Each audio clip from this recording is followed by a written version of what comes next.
11:17 AM 1 January 2022 Saturday।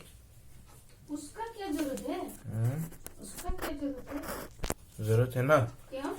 क्योंकि जब मैं बोल दूंगा कथा तो फिर दोबारा कौन बोलेगा। मतलब एक बार हो गया तो दोबारा अगर मान लो सुनना हो तो दोबारा आपको सुनना तो एक बार हो जाएगा ना, वरना रोज रोज तो आपके पास टाइम नहीं मिलेगा ना। जब मिलेगा तब देख सकते हो आराम से। क्यों 63 पेज नंबर पे देना, हम लोग काम करते करते सुन लिया ना, कर लोगे ना। ठीक है, तो सुनना है मेरे को, ध्यान उधर जाएगा। कहाँ तक याद है कुछ? कहाँ तक पढ़ा, मतलब था कथा? हाँ? कथा कहाँ तक हुआ था, याद है कुछ? हाँ। क्या बताओ? बताओ अगर याद है कुछ तो। वो मेरा तो एक ही गलती है ना, क्या? बस कुछ नाम मेरा याद नहीं है ना, नहीं रहती है ना। नाम ही तो मेन है यार, इसीलिए मैं राजा को। आप ये थोड़ी एक लड़का था एक लड़की थी ऐसे थोड़ी बोलोगे। राजा और लड़का में फर्क हो कि नहीं हो गया कितना बड़ा? द्रौपदी देखो रिवाइज कराऊं क्या थोड़ा सा? थोड़ा सा देखो, जो पहला चैप्टर हुआ था वो भीष्म प्रतिज्ञा का पहला चैप्टर था, जहाँ पे महाराज शांतनु और माता गंगा का विवाह हुआ था। वो सारा याद है ना? माता गंगा का विवाह हुआ था और फिर माता 7 पुत्रों को मतलब मारने के बाद 8वां पुत्र का जन्म हुआ था, वो उसका नाम देवव्रत था।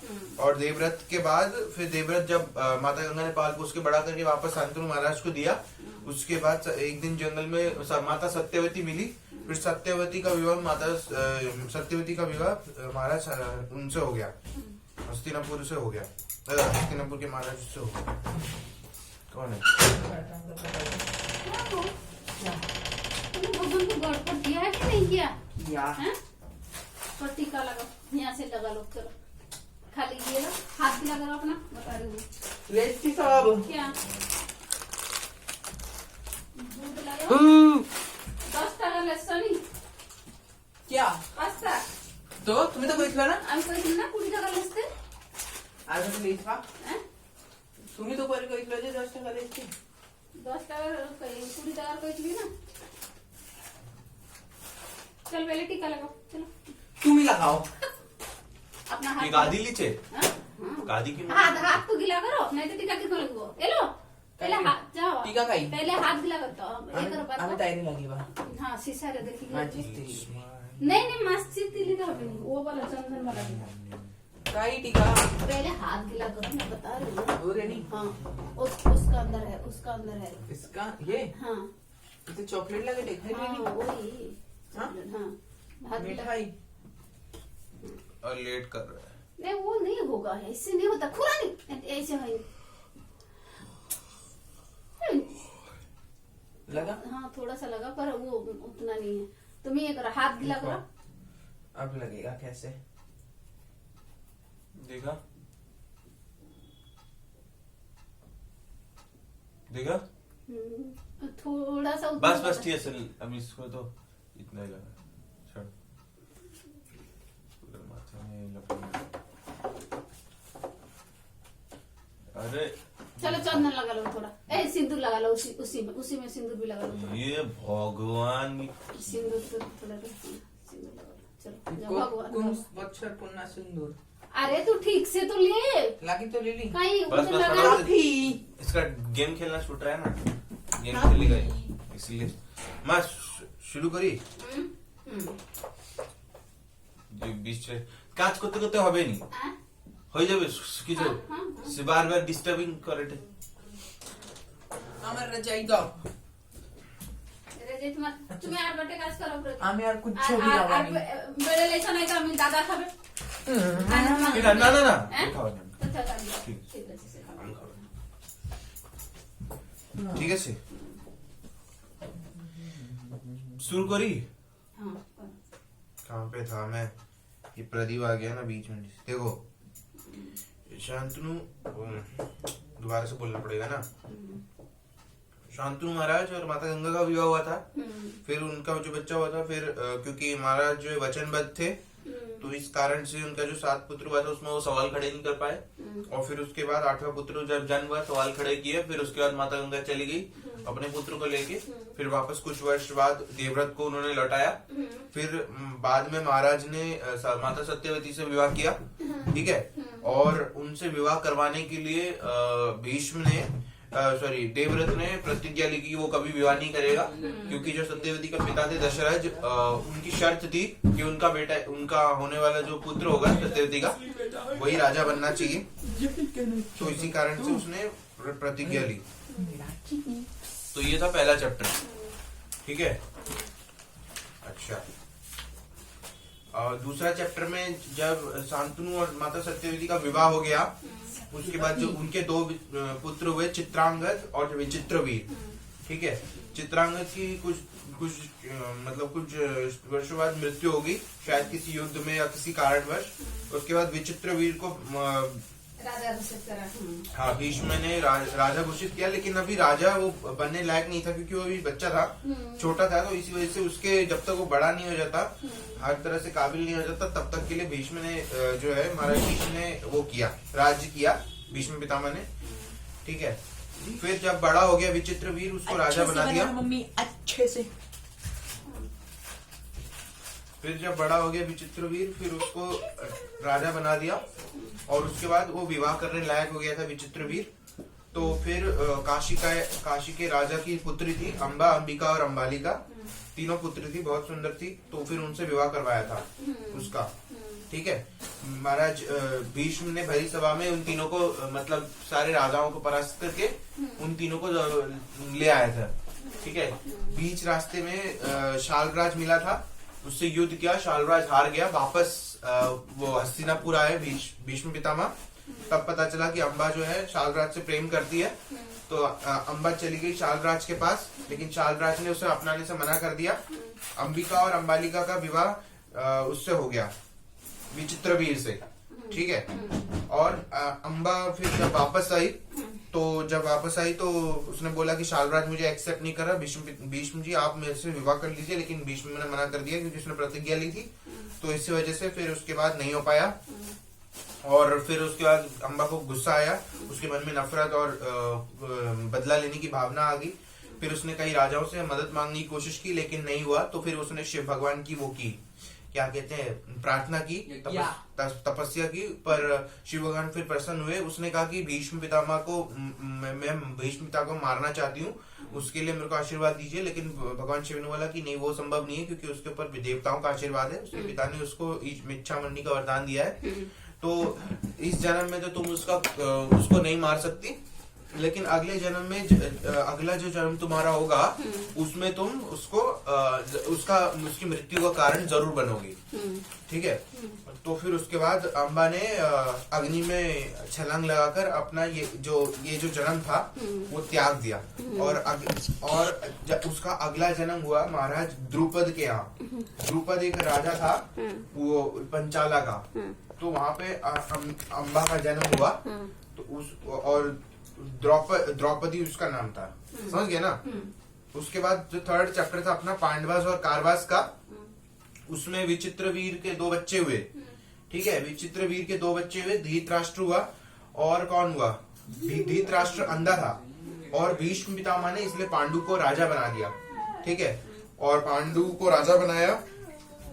विचित्रवीर का एक और लड़का था विदुर, वो विदुर दासी के यहाँ से हुआ था, ठीक है। लेकिन तो धृतराष्ट्र राजा नहीं बना क्योंकि वो अंधा था। और पांडु को राजा बनाया गया, भीष्म पितामह ने राजा बनाया, घोषित किया उसको।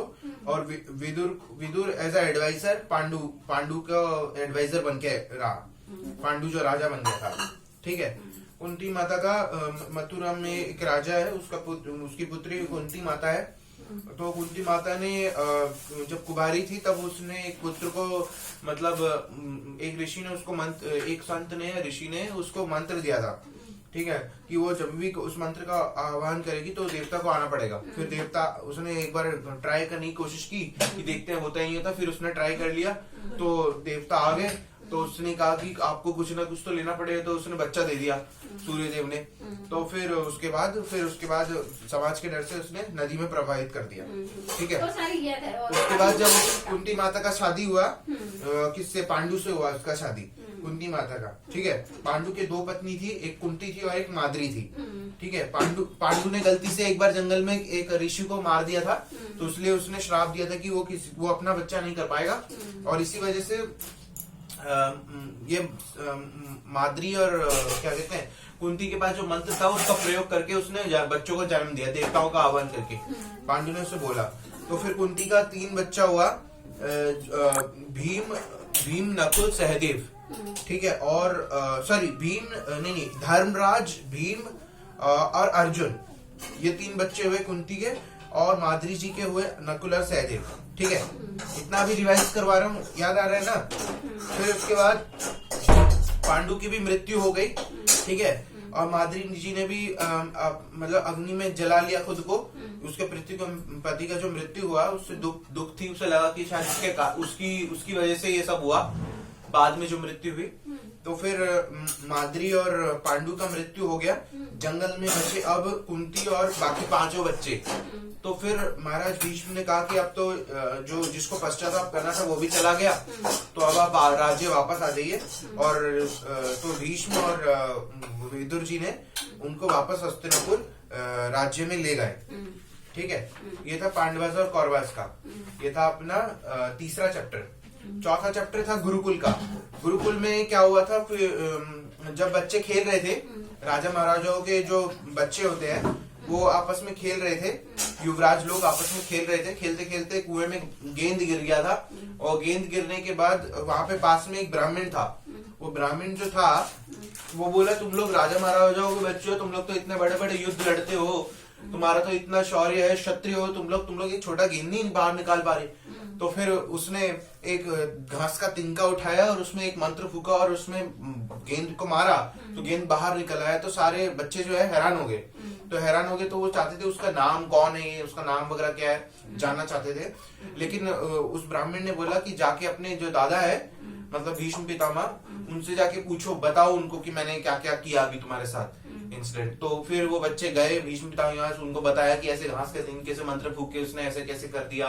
फिर उसने बताया, तो उसने कहा ये कोई और नहीं, ये द्रोणाचार्य है, जो धनुर्विद्या में सबसे उत्तीर्ण है, पूरे भारत में उनकी जैसा कोई नहीं होगा। तो फिर उन्होंने कहा चलो ये अच्छा है, द्रोणाचार्य से ही तुम सारे बच्चों को शिक्षा करवाएंगे। तो बच्चे भी खुश हो गए कि चलो हमें भी अच्छा गुरु मिला है। तो द्रोणाचार्य से उनका शिक्षा करवाया। तो द्रोणाचार्य का जो जितने भी बच्चे थे, धर्मराज था, अर्जुन था, और नकुल, सहदेव, दुर्योधन और भीम, ये सभी, और सारे पांडवास और कौरवास ना, सब लोग इनके पास पढ़ते थे, द्रोणाचार्य के पास। इन सब में से सब लोग अच्छा करते थे, ट्रेनिंग सबकी अच्छी चल रही थी। लेकिन जो अर्जुन था वो फेवरेट था द्रोणाचार्य का। ठीक है।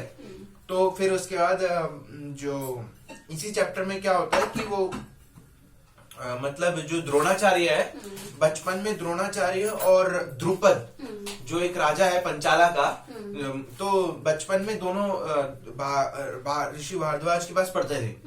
द्रोणाचार्य बचपन का बता रहा है, अपने बचपन का, कि वो और जो द्रुपद है वो पढ़ते थे साथ में। तो उनकी दोस्ती इतनी अच्छी थी कि द्रुपद ने द्रोणाचार्य को वादा कर दिया कि जब मैं बड़ा हो जाऊंगा, जब मैं राजा बनूंगा, तो अपन जो मेरा राज्य होगा उसका आधा भाग तुम्हें मैं दूंगा।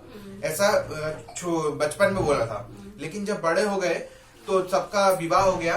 द्रोणाचार्य ने कृपाचार्य की जो बहन है उससे शादी कर ली, और द्रोणाचार्य का एक पुत्र हुआ अश्वत्थामा। अब द्रोणाचार्य को अपने पुत्र की भविष्य की चिंता होने लगी। तो उसे याद आया कि बचपन में मेरा एक दोस्त ने मेरे को वादा किया था कि वो उसका आधा राज्य मेरे को दे देगा। तो इसने सोचा कि चलो मैं उस दोस्त के पास वापस जाता हूँ, उससे राज्य मांगता हूँ, ताकि मैं अपने बच्चे को दे दूंगा वो राज्य और उसका भविष्य बन जाएगा। तो उसके बाद वो गया। जब वो गया तो वो हंसने लगा, द्रुपद उसका दोस्त, अब बड़े हो गए थे दोनों, तो हंसने लगा। वो बोलने लगा तुम कौन हो, तुम तो भिखारी जैसे दिखने में लगते हो, और वो उसका मजाक उड़ाने लगा, अपमान करने लगा। अब द्रोणाचार्य को क्रोध आ गया। उसने कहा कि ये तो भूल गया, ये सब कुछ भूल गया लगता है, और इतना अपमान हुआ। उसे पता नहीं था कि द्रोणाचार्य कितना बड़ा विद्वान है और कितना बड़ा ज्ञानी है और धनुर्विद्या में। तो उसने बोला कि मैं अपने इस अपमान का बदला तो जरूर लूंगा, आज नहीं तो कल पक्का लूंगा। तो अब जो था, तो अब वो कुछ वर्षों बाद, उस अपमान के कुछ वर्षों बाद, ये हस्तिनापुर में इन बच्चों को पढ़ा रहा था ना, अर्जुन, सहदेव, नकुल, दुर्योधन, इन सबको पढ़ा रहा था द्रोणाचार्य। तो उसने सोचा अब मेरे को एक अच्छा स्टूडेंट या डिसाइपल मिल गया है जिसको मैंने बहुत अच्छे से सिखाया भी है।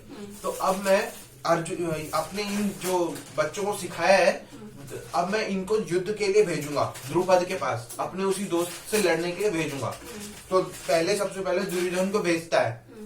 दुर्योधन हार के वापस आ जाता है द्रुपद से।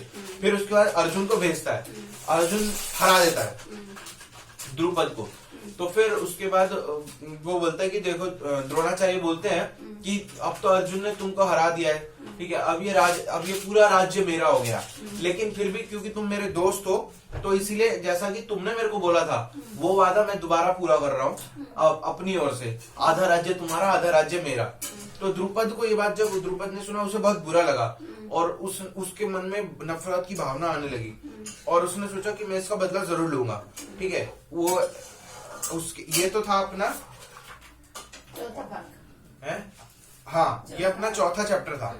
अब पांचवा चैप्टर था, ये तो सभी को पता था कि जो जब से पांडवास जो है जंगल से वहां आए थे हस्तिनापुर, अपने वापस मतलब राज्य में आए थे, तो तब से दुर्योधन और उसके सारे भाइयों को बड़ी परेशानी होती थी, बड़ी नफरत करते थे। उनको सिर्फ बदला लेना था कि उनको भगाना था कि ये जो मेरे भाई हैं, पांचों भाई, मतलब थे तो कजन, तो ये जो भाई है इनको भगाना है, या मार के भगाना है या मार डालना है, कुछ भी करना है, इनको भगाना है ताकि मैं राजा बनूं, ताकि मेरे को राजपाट मिले, ये लोग अपना हक ना मांग ले और मेरे को राजा बनने का मौका ना छीन जाए।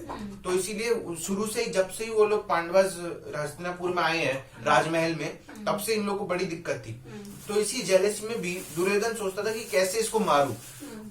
तो उसने सोचा भीम को तो किसी रेसलिंग मैच में या फाइटिंग मैच में हराना इतना आसान नहीं है। तो उसने सोचा, एक षड्यंत्र रचा उसने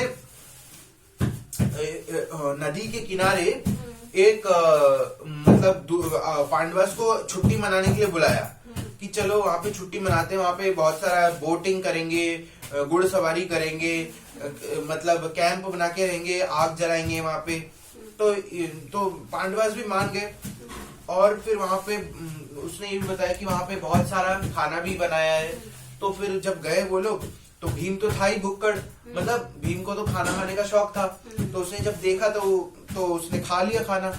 उसमें खाने में जहर बना हुआ था, वो स्पेशली भीम के लिए था। तो भीम ने जब खा लिया तो जहर तो बेहोश हो गया। तो उसके बाद भीम को जो है रात को उन लोगों ने, दुर्योधन और उनके भाइयों ने बांध के नदी में फेंक दिया, ठीक है। और यहाँ पे जब सुबह हुई तो ये लोग अपना जो भीम के भाई हैं धर्मराज और उसके जो भाई है भीम, धर्मराज, अर्जुन और ये सब लोग ढूंढने लगे। तो जब युधिष्ठिर, ये सब लोग जब ढूंढने लगे तो कोई नहीं मिला, तो वापस वो लोग राजमहल चले गए, वहां राजमहल में बताने लगे। और यहाँ पे जो रात को इसको फेंका था भीम को नदी में, तो यहाँ पे नदी में वो जो फेंका था वो मरा नहीं था, वो बेहोश हो गया था। तो नीचे पूरा नागलोक था, नागलोक के राजा ने उसका मदद किया, देखा और उसको एक कोई दवाई टाइप का जल दिया उसको, जिसे खाने के बाद वो ठीक हो गया, पूरा स्वस्थ और तंदुरुस्त हो गया। और उसको बताया कि देखो तुम्हारे जो भाई है दुर्योधन, ये तुम्हारे जान के पीछे पड़ा हुआ है, ये तुम्हें नुकसान पहुंचा सकता है, तो इससे संभाल के रहना। वापस वहां पे राजमहल में भी चिंता कर रहे थे कि कहाँ गया भीम। फिर वापस जब भीम आया तो उसने बताया अपनी माता को भी, मतलब और ये सब बताया कि ये दुर्योधन जो है ये नफरत करता है और ये बहुत जलन करता है हमको, और हमें हमारे माता और हम सब भाइयों को इससे बच के रहना चाहिए, कौरवास से, दुर्योधन और उसके दूसरे भाइयों से, ठीक है। ये था अपना कौन सा चैप्टर, पांचवा चैप्टर था। अच्छा, छठे चैप्टर में क्या हुआ था, निषादा एक जय का नाम है, वहां पे एक राजा है, उस निषादा जय जो राज्य है, उस निषादा राज्य का जो राजा है वो है हिरण्यधनु, ठीक है। हिरण्यधनु राजा है, वहां का सबसे बड़ा काम था शिकार करना, ठीक है।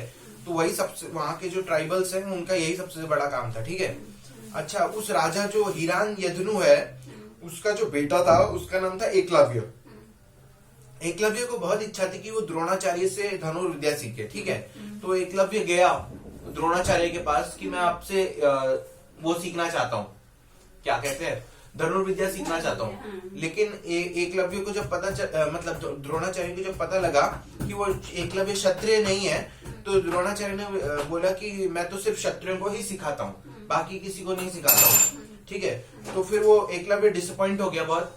बाद में वो जब जंगल गया, वहां पे जंगल में उसने द्रोणाचार्य की मूर्ति बनाई और वहां पे वो तीरंदाजी प्रैक्टिस करने लगा, ठीक है। एक बार द्रोणाचार्य अपने शिष्यों के साथ उसी जंगल में गए थे। वहां पर उन्होंने देखा कि किसी ने तीर मार के एक जानवर का जो है मुंह बंद कर दिया जो भौंक रहा था।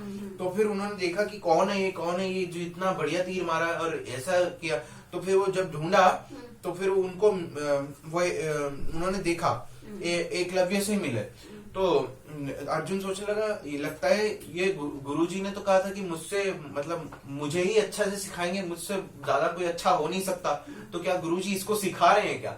तो फिर ये सोचने लगा अर्जुन। तो द्रोणाचार्य ने उससे पूछा, द्रोणाचार्य फिर एकलव्य से जब मिला तो एकलव्य ने बोला, द्रोणाचार्य ने पूछा कि तुम्हारा गुरु कौन है। तो उसने डायरेक्टली नहीं बोला आप हो, वो डायरेक्ट लेके गया मूर्ति के पास। तो उसने बोला यही मेरे गुरु हैं। तो फिर द्रोणाचार्य ने देखा कि अरे ये तो मैं ही हूँ जिसका मूर्ति इसने बना रखा है। कुछ देर बाद सोचने के बाद उन्होंने कहा कि अगर तुमने मेरे से सीखा है, अगर तुम ये कह रहे हो कि तुमने मेरे से सीखा है, तो गुरु दक्षिणा तो तुम्हें देना पड़ेगा। अब द्रोणाचार्य को ये था कि अर्जुन मेरा शिष्य है, मैं उसको सबसे अच्छा से सिखा रहा हूँ, उससे बड़ा कोई नहीं होना चाहिए, उससे अच्छा कोई नहीं होना चाहिए। तो उसने गुरु दक्षिणा में एकलव्य से अपना अंगूठा मांग लिया। तो अब एकलव्य समझ गया, लेकिन उसने फिर भी गुरु दक्षिणा दिया और अपना अंगूठा काट के द्रोणाचार्य को दे दिया, ठीक है। ये तो अपना था कौन सा चैप्टर, छठा चैप्टर। अच्छा, अब सातवां चैप्टर ये था कि ये बड़ा प्रचलित हो गया था कि कर्ण और जो दुर्योधन है उनसे बड़ी अच्छी दोस्ती हो गई थी, ठीक है। एक मिनट।